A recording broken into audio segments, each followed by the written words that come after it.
Good morning friends. लक्ष द्या, याच्या अगोदर आपण प्रिपरेशन आणि फिजिकल प्रॉपर्टीज मी तुम्हाला काल ग्रुपवर पाठवून दिल्या होत्या. Physical property, melting point, boiling point याच्या प्रॉपर्टीज कशा असतात, हा सोल्युबल वॉटर मध्ये आहे किंवा नाही आहे, नंतर याच्यामध्ये आणि अल्केन मध्ये काय साम्य आहे की विविधता आहे, ह्या झाल्या फिजिकल प्रॉपर्टीज. याच्या अगोदर आपण काय पाहिलं होतं, प्रिपरेशन कोणाकोणापासून पाहिलं होतं, from alkane, from alkyne, from alcohol आणि फ्रॉम अजूनही अलग अलग कॉन्सेप्ट आपण पाहिले होते त्यामध्ये. आता आजचा टॉपिक आहे आपला की ऑप्टिकल ऍक्टिव्हिटी आहे. तुम्हाला काय आहे पुस्तकामध्ये ऑप्टिकल ऍक्टिव्हिटी. आता ऑप्टिकल ऍक्टिव्हिटी म्हणायच्या ऐवजी आपण एक ऑप्टिकल ऍक्टिव्हिटी म्हणजे काय, ऑप्टिकल ऍक्टिव्हिटी म्हणजे काय हे आपण पाहणार आहोत आज. फिजिकल प्रॉपर्टीज दिल्या होत्या आपल्या. आता optical isomerism in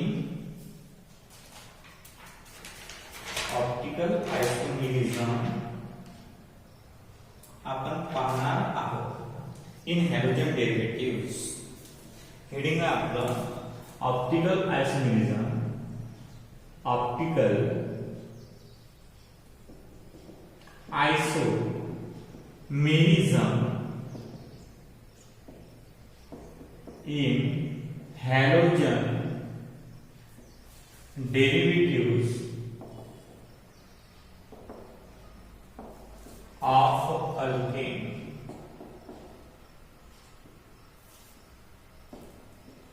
Optical activity, optical isomerism in halogen derivatives of alkane. आता ऑप्टिकल आयसोमेरिझम मीन्स व्हॉट. आपण आयसोमेरिझम पाहिलं तर पहिले the compound having same molecular formula but different structural arrangement is called as isomer. आता optical isomer म्हणजे काय, त्यासाठी आपल्याला ऑप्टिकल ऍक्टिव्हिटी तपासणं आवश्यक आहे. आता ऑप्टिकल ऍक्टिव्हिटी म्हणजे काय, कसं पूर्ण. आता बघा याच्यामध्ये कन्सेप्ट आहेत काही तुम्हाला दिलेले. ऑप्टिकल आयसोमेरिझम म्हणजे काय, the isomer having same bond connectivities, that is a structure formula is called as stereo isomer. म्हणजे याच्यामध्ये स्टेरिओ आयसोमर हा पार्ट पडते. स्टेरिओ आयसोमर, स्टेरिओ आयसोमर म्हणजे the compound having same molecular formula. The compound having same molecular formula is known as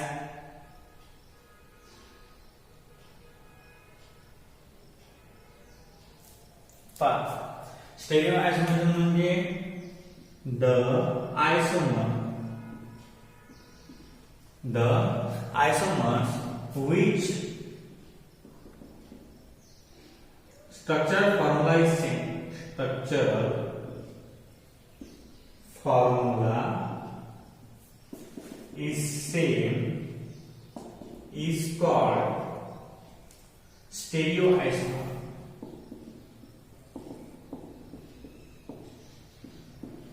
आता स्टेरिओआयसोमर मधला एक part आहे optical isomerism.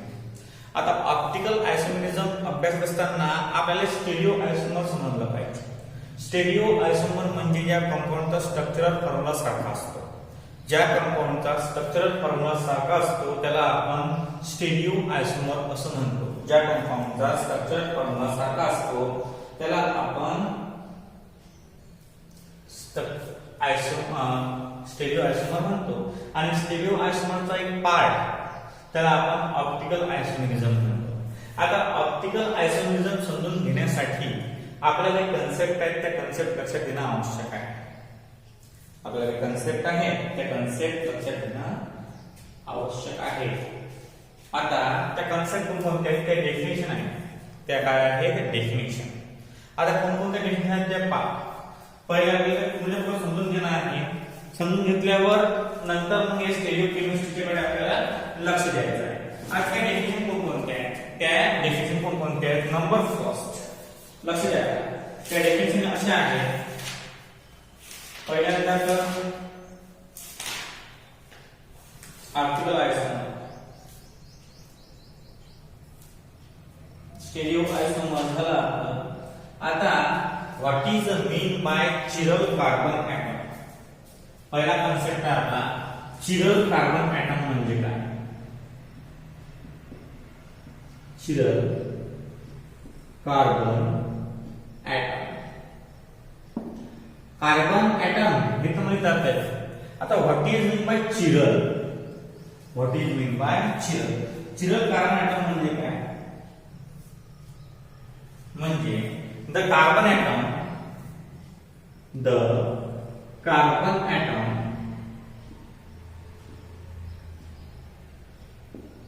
which is bounded, which is bounded by four different atoms or group of atoms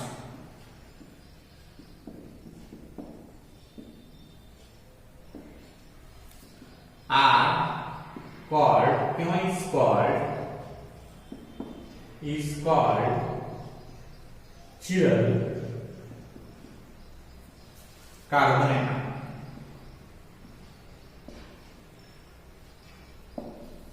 is called a chiral carbon atom. आता chiral carbon atom म्हणजे समजा एक कार्बनचा atom आहे. आता कार्बनची व्हॅलेन्सी किती असते तुम्हाला माहितीच आहे, 4. कार्बनची व्हॅलेन्सी किती असते, 4. मग आता पहिला आयटम आहे इथं CH3 अटॅच आहे, इथं OH आहे, इथं Br आहे, इथं I आहे. म्हणजे हा कार्बन ऍटम टेट्राव्हॅलंट आहे, तुम्हाला पहिल्यापासूनच माहित आहे. That carbon atom is a tetravalent atom.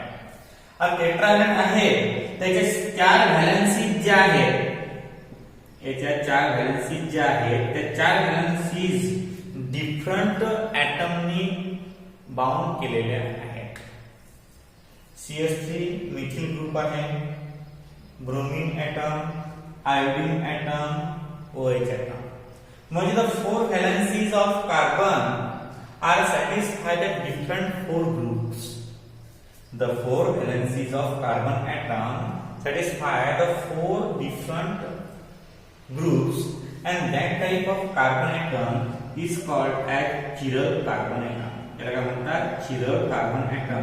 ज्याच्या 4ही व्हॅलेन्सी ज्या आहेत त्या डिफरंट ग्रुपनं केलेल्या असतात, म्हणजे अटॅच केलेल्या असतात, त्यांना आपण चिरल कार्बन ऍटम म्हणतो. चिरल कार्बन ऍटम कधीही स्टारनं डिनोट करतात. कशाने करतात, स्टार. एक्झाम्पल आहे याचं, स्टार न्यूक्लियर आहे. आणि याच्यामध्ये लिहायचं आपण कसं की in given example carbon atom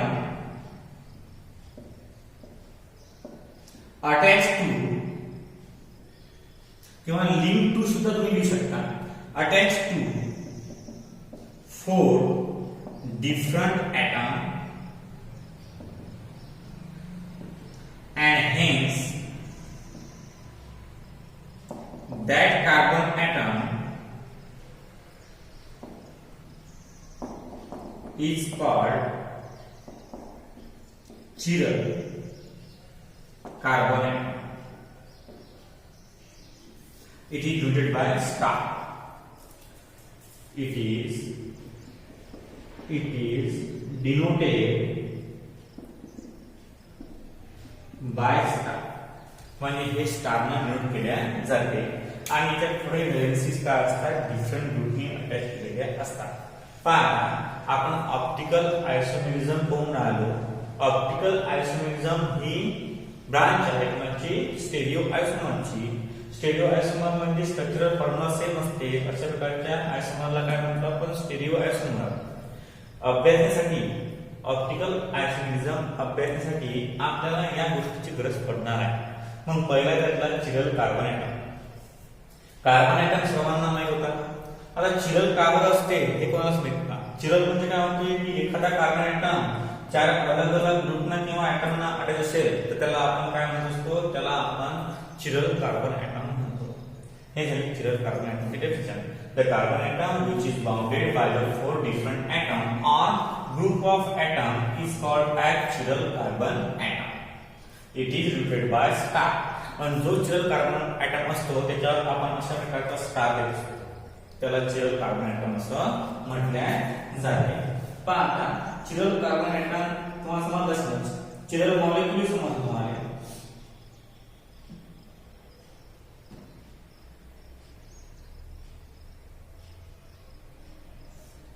आता chiral molecule definition number 2.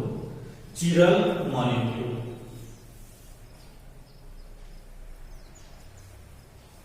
Chiral molecule पहिले कार्बन ऍटम आहे ना, chiral molecule.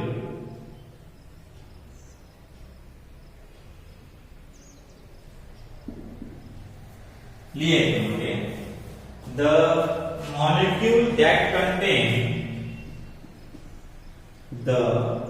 molecule that contain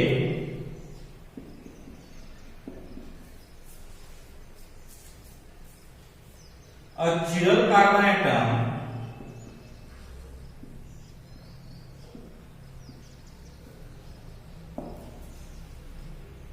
and does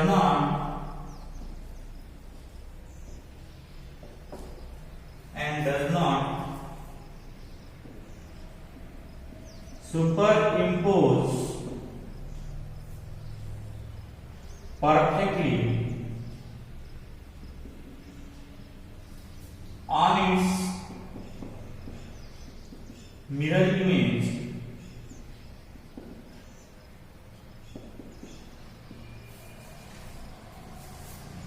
is called chiral molecule.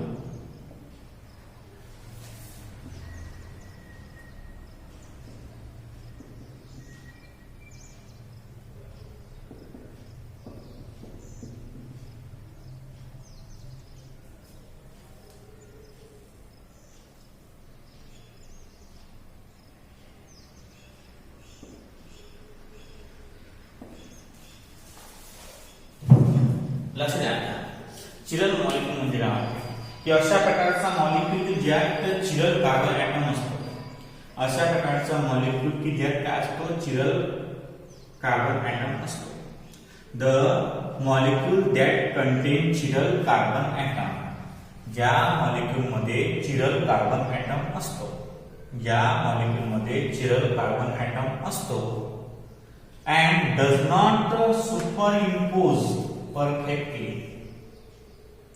Does not superimpose perfectly म्हणजे perfectly on its mirror image. जर हे दोन भाग पाडले आपण तर इकडला पार्ट आणि इकडला पार्ट सारखा नसतो, त्याला म्हणतो does not superimpose.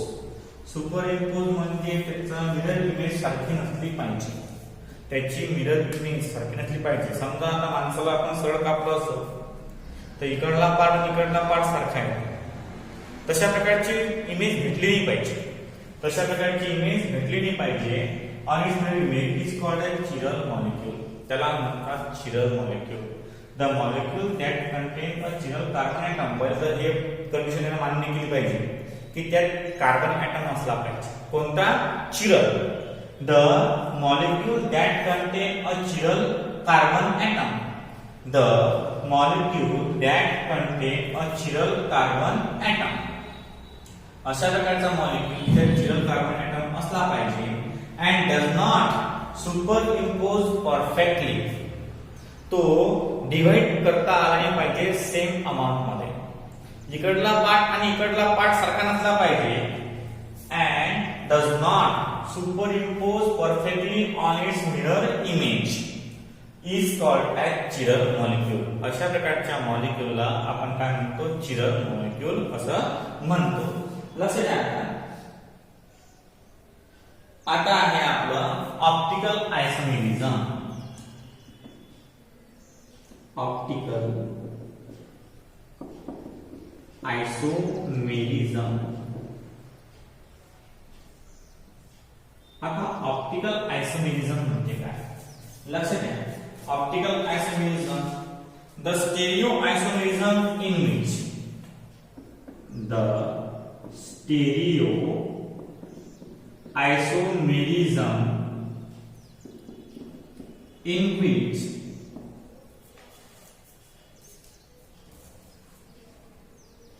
the isomer have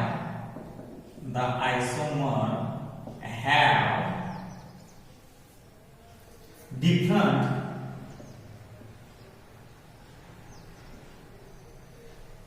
spatial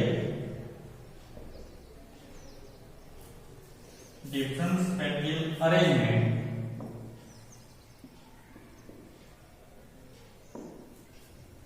different spatial arrangement of group or atom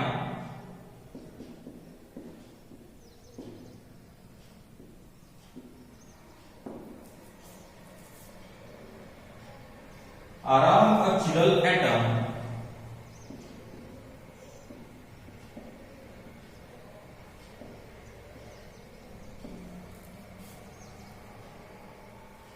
is called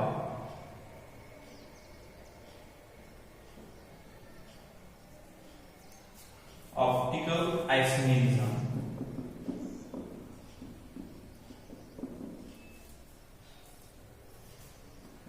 हे जर हा अलगवाटी होईल तर खालची लिहायची.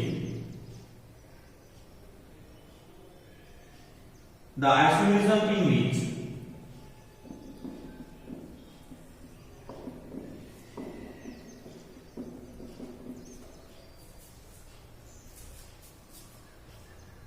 isomeric compound have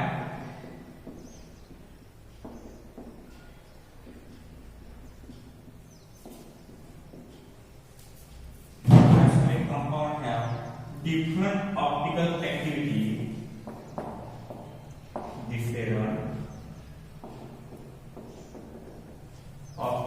activity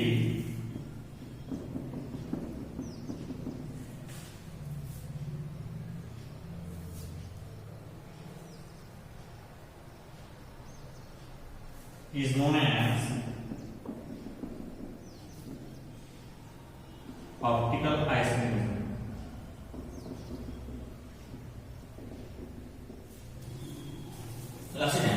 आता ऑप्टिकल आयसोमेरिझमचे दोन कन्सेप्ट आहेत. ऑप्टिकल आयसोमेरिझमचे किती कन्सेप्ट आहेत? दोन. पहिला कन्सेप्ट कोणता आहे? Number first. दोन डेफिनेशन आहेत. कन्सेप्ट आपल्याला डेफिनेशन म्हणू आपण. पहा optical isomerism the stereo isomerism म्हणजे ऑप्टिकल आयसोमेरिझम हा स्टेरिओ आयसोमेरिझमचा एक पार्ट आहे. म्हणून मी पहिले सांगितलं होतं ऑप्टिकल आयसोमेरिझम हा एक पार्ट आहे. कशाचा? स्टेरिओ आयसोमरचा. स्टेरिओ आयसोमरचा पार्ट आहे बघा. The stereo isomerism in which the isomer have different spatial arrangement. different spatial arrangement म्हणजे spatial म्हणजे पट्टीच्या पट्टी चेन. different spatial arrangement समजा आता आपण हा बोर्ड आहे. हा बोर्ड जर समजा इकडून टाकला आपण उलटा तर इकडली साइड आणि तिकडली साइड कशी आहे? डिफरंट आहे ना. तशा प्रकारची स्पॅटियल अरेंजमेंट. स्पॅटियल अरेंजमेंट म्हणजे उलटा सारखा असते. जर उलटा तर इकडला पार्ट आणि इकडला पार्ट हा सेम नसतो. त्याला म्हणतात डिफरंट स्पॅटियल अरेंजमेंट. लक्षात घ्या. The isomerism in which the isomer have different spatial arrangement of group or atom around a chiral atom is called as optical isomerism. म्हणजे जो मदत कार्बनचा ऍटम असतो चिरल, जो मदत कार्बनचा म्हणजे कार्बन ऍटम असतो, जो मदत कार्बन ऍटम असतो तो अलग अलग ग्रुप न असते की अटॅच. तर मग समजा हा आपण अपोज मध्ये केला. समजा याची मिरर इमेज काढली आपण तर ही मिरर इमेज सारखी येते. त्याला म्हणतात डिफरंट स्पॅटियल अरेंजमेंट. त्याला काय म्हणतात? Different spatial arrangement. म्हणजे the stereo isomerism in which the isomer have different spatial arrangement of group. Different spatial arrangement of group or atom. एक तर ग्रुप असतील एक तर एटम असतील. अराउंड अ चिरल एटम म्हणजे त्या चिरल ऍटमच्या अवतीभोवती इज कॉल्ड ऑप्टिकल आयसोमेरिझम. त्याला काय म्हणतो आपण? ऑप्टिकल आयसोमेरिझम असं म्हणतो. The isomerism in which isomeric compound have different optical activity. आता नवीन कन्सेप्ट इंट्रोड्यूस झाला, याला ऑप्टिकल ऍक्टिव्हिटी म्हणजे काय? चिरल कर्मॅटमच्या वरच्या डेफिनेशनमध्ये तर हे वरच्या डेफिनेशन तुम्हाला समजली चांगल्या प्रकारे. हे बरोबर का समजली? कारण याच्यामध्ये ऑप्टिकल ऍक्टिव्हिटी हा न्यू प्रकारचा कन्सेप्ट आला. आता याच्यामध्ये न्यू प्रकारचा कन्सेप्ट आला ऑप्टिकल ऍक्टिव्हिटी. आता तुमच्या मनात अशी एक भावना निर्माण झाली की आता ऑप्टिकल ऍक्टिव्हिटी म्हणजे काय? माइंड मध्ये आपला माइंड एवढा फास्ट आहे की लवकरात लवकर तुमच्या माइंड मध्ये गोष्ट माहित पडते. आज समजा the isomerism in which isomeric compound have different optical activity. मग डिफरंट ऑप्टिकल ऍक्टिव्हिटी म्हणजे काय? ऑप्टिकल ऍक्टिव्हिटी म्हणजे काय हा प्रश्न तुमच्या माइंड मध्ये आला असेल. आता आपण ऑप्टिकल ऍक्टिव्हिटी म्हणजे काय शिकू. ऑप्टिकल ऍक्टिव्हिटी म्हणजे काय आहे लक्ष द्या. ऑप्टिकल ऍक्टिव्हिटी काय पाहिजे आपल्याला? Optical activity. ऑप्टिकल ऍक्टिव्हिटी म्हणजे काय?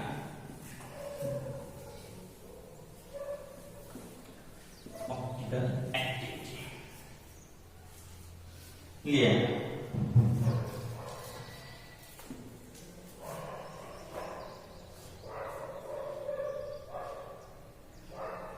The optical isomer, optical activity.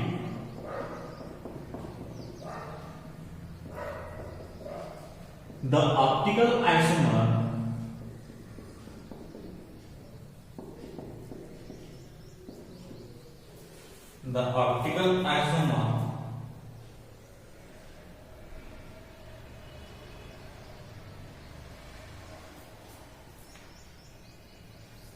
differ from each other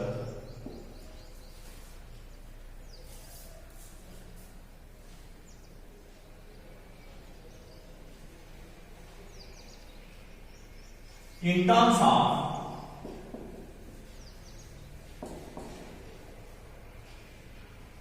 different optical activity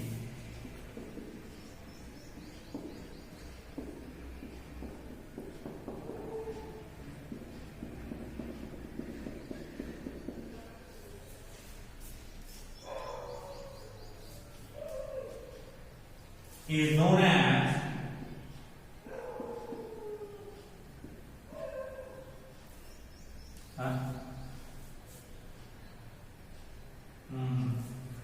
in terms of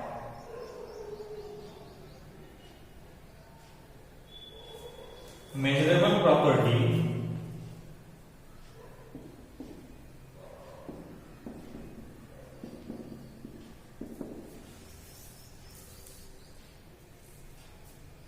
called optical activity.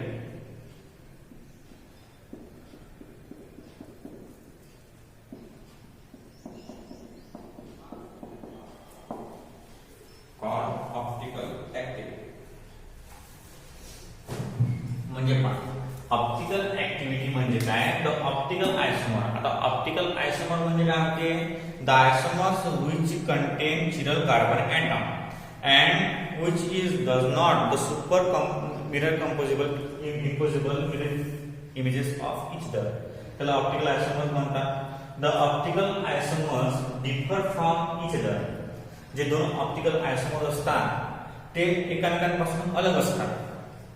From each other in terms of the measurable property. काही property मध्ये ज्या आपण मोजतो angle of rotation वगैरे त्या property मध्ये हे अलग असतात. त्याला ऑप्टिकल ऍक्टिव्हिटी असं म्हणतात. त्याला काय म्हणतात? Optical activity. आता ऑप्टिकल ऍक्टिव्हिटी आता हा कंपाऊंड आहे आणि हा दुसरा कंपाऊंड आहे. हे दोन्हीही ऑप्टिकल आयसोमर्स आहे OH OH H H CH3 CH3 NH2 COOH हे काय आहे ऑप्टिकल आयसोमर आहे हा NH2 आहे तर हा दोन याच्यामध्ये येते हा या डायरेक्शनला या प्लेनला रोटेट करते हा या डायरेक्शनला रोटेट करते म्हणजे साइज ऑफ रोटेशन याची रोटेशन अलग असते याची रोटेशन अलग असते मग पहा the optical isomer differ from the other आता हा डिफरंट आहे हा या साइडने रोटून आला कंपाऊंडला हा या साइडने रोटून आला कंपाऊंडला differ from each other in terms of the measurable property म्हणजे अँगल ऑफ रोटेशन हे आपली घेतली measurable property angle of rotation हे घेतली आपण मेजरेबल प्रॉपर्टी या मेजरेबल प्रॉपर्टीच्या माध्यमातून हे जे ऑप्टिकल आयसोमर आहेत हे एकमेकांपासून डिफरंट आहे एकमेकांपासून काय आहे हे डिफरंट आहे याचा रोल अलग आहे याचा रोल अलग आहे का बरं हा टुवर्ड्स लेफ्टला रोटेट करून आला हा टुवर्ड्स राईटला रोटेट करून आला आणि म्हणून याची मेजरेबल प्रॉपर्टी डिफरंट आहे याची मेजरेबल प्रॉपर्टी काय आहे डिफरंट आहे and that is called optical activity हे प्रॉपर्टी त्याला म्हणतात ऑप्टिकल ऍक्टिव्हिटी लक्षात घ्या ऑप्टिकल ऍक्टिव्हिटी मा समजलंच आता पुढे काय आहे ऑप्टिकल ऍक्टिव्हिटी झाल्यानंतर डेफिनेशन घेऊ आपण ऑर्डिनरी लाईट आता what is mean by ordinary light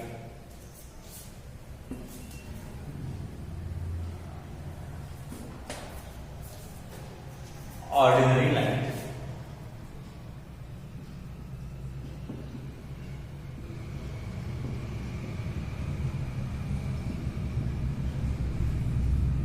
ordinary light म्हणजे काय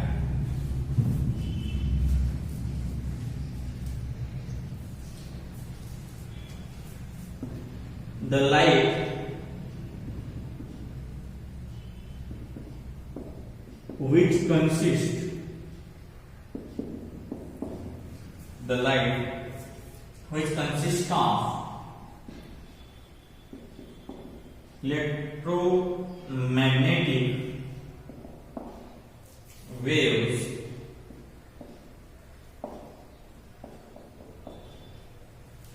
having oscillation of electric and magnetic field having oscillations of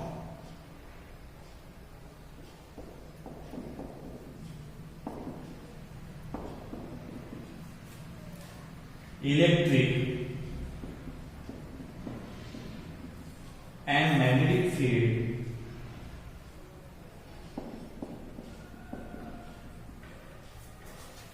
in all possible plane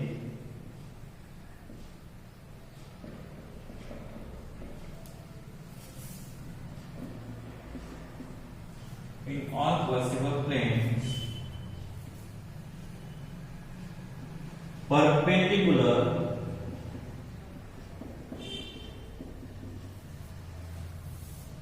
to the direction of propagation of light to the direction of propagation of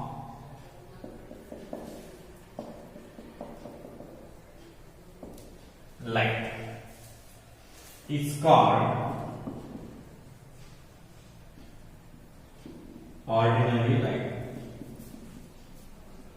आता ordinary light म्हणजे काय ordinary light म्हणजे काय होते आता ordinary light म्हणजे हे definition आहे the light which consist of electromagnetic waves the light which consist of electromagnetic waves जी लाईट इलेक्ट्रोमॅग्नेटिक वेव्हच्या फॉर्म मध्ये असते जी लाईट इलेक्ट्रोमॅग्नेटिक वेव्हच्या फॉर्म मध्ये असते having oscillation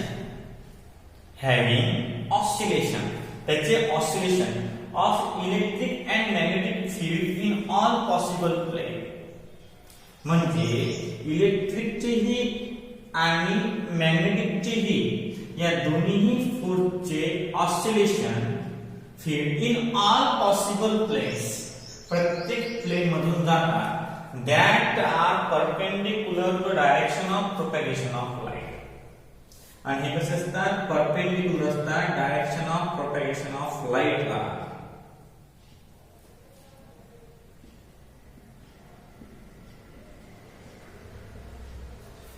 direction of propagation of light ला काय असतात? परपेंडिक्युलर असतात. That is called as ordinary light. The light which consists of electromagnetic waves.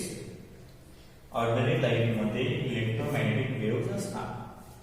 Ordinary light मध्ये काय असतात? electromagnetic waves असतात. Having oscillation, ते oscillation करतात of electric and magnetic field. आता इलेक्ट्रोमॅग्नेटिक आहे म्हणजे इलेक्ट्रिक फील्ड बी जनरेट होते आणि मॅग्नेटिक फील्ड सुद्धा जनरेट होते.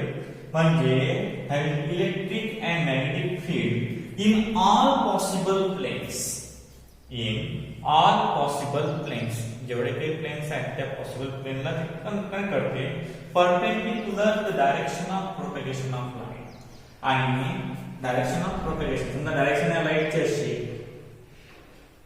तर याला परपेंडिक्युलर, समजा मॅग्नेटिक इलेक्ट्रिक, इलेक्ट्रिक मॅग्नेटिक, म्हणजे perpendicular to direction of light, perpendicular to direction of propagation of light is called as ordinary light. अशा प्रकारच्या लाईटला ऑर्डिनरी लाईट म्हणतो. जो आपण रोज पाहतो त्याला आपण ऑर्डिनरी लाईट म्हणतो. लक्ष द्या, आपण कन्सेप्ट पाहिला इथून, कोणते कन्सेप्ट पाहिला आपण लक्ष द्या. नंबर फर्स्ट आपण पाहिलं फिजिकल प्रॉपर्टी काढलं आपल्या, आपण ऑप्टिकल आयसोमेरिझम पाहिला. ऑप्टिकल आयसोमेरिझम याच्यामध्ये नंबर फर्स्ट स्टेरिओ आयसोमर पाहिलं. स्टेरिओ आयसोमर पाहिलं. नंबर सेकंड आपण पाहिलं ऑप्टिकल ऍक्टिव्हिटी.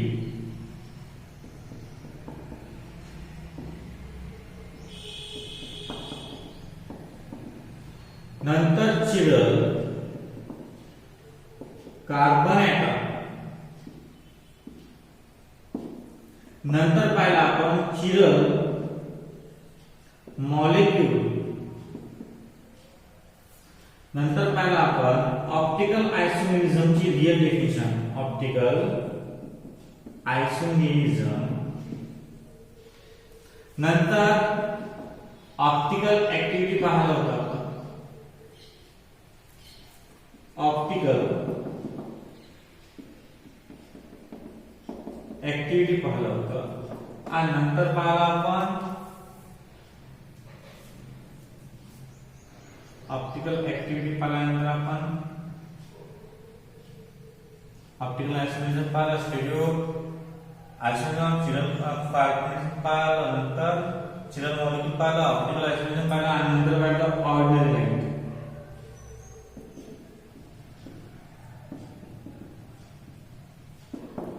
काय पाहिलं आपण? Ordinary light. म्हणजे एकूण 1 2 3 4 5 6 7 डेफिनेशन पाहिल्या. किती पाहिल्या? 7 डेफिनेशन पाहिले. नंतर प्लेन पोलराइज लाईट. नंतर त्या प्लेनला रोटेट केलं, समजा राईट हँड साइडने केलं तर काय येते, लेफ्ट हँड साइडने केलं तर काय येते, तो कॉन्सेप्ट पुढचा आहे आपला. तर पहा 1 2 3 4 5 6 7 आपण आज 7 कॉन्सेप्ट कंप्लीट केले. ऑप्टिकल आयसोमेरिझम म्हणजे आयसोमेरिझम डेफिनेशन तुम्हाला लिहून दिली. स्टेरिओ आयसोमर याचाच पार्ट आहे optical isomerism. Chiral carbon atom, ज्या कार्बनचे चारही व्हॅलेन्सीज डिफरंट कार्बन डिफरंट ऍटमने आलेले असतात. चिरल मॉलिक्यूल ज्याच्यामध्ये चिरल कार्बन ऍटम असतो. नंतर ऑप्टिकल आयसोमेरिझमची मोठी डेफिनेशन आहे, ऑप्टिकल ऍक्टिव्हिटीची मोठी डेफिनेशन आहे आणि ऑर्डिनरी लाईट सुद्धा मोठी डेफिनेशन आहे. आज आपण डेफिनेशन्स पाहिले. एकूण किती पाहिल्या? 1 2 3 4 5 6 7 डेफिनेशन. या 7 डेफिनेशन लिहून पाठवा ग्रुपवर आणि त्या लर्न करा. आज साठी या 7 डेफिनेशन्स बस झाल्या. पुढचा टॉपिक आपण उद्याला कंटिन्यू करूया.